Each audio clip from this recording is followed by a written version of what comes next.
Good morning, Labas Rytas. It's 8:23. It's Thursday morning.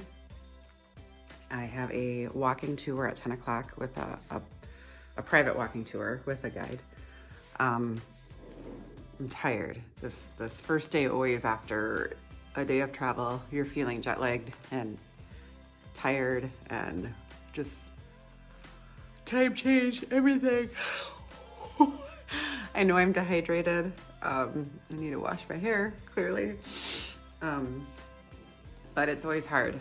And you just need to get up, get some coffee in you, and get moving a little bit. It's tempting to want to stay in bed and sleep, but you can't. You want to get on the new country's time zone as best you can.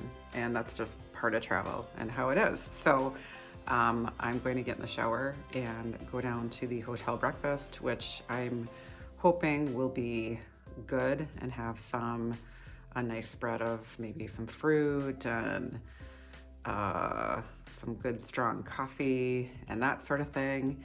And then I will meet my guide here at 10 o'clock. And I think the tour is about 2 to 2.5 hours. So not super long, and it should give you a good layout of the Vilnius Old Town, which will be nice.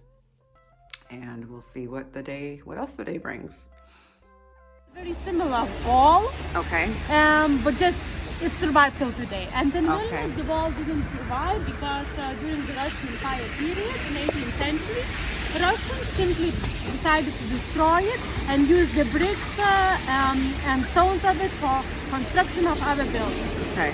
So when was this built, this wall? In 16th century, at the beginning of 16th century. Oh, cool. And, like from 1503 till 1522. And this is the only part still standing today? Yes, that's the only original part Wow. that is still standing, but the only original gate. Okay. So that's why it's very touching.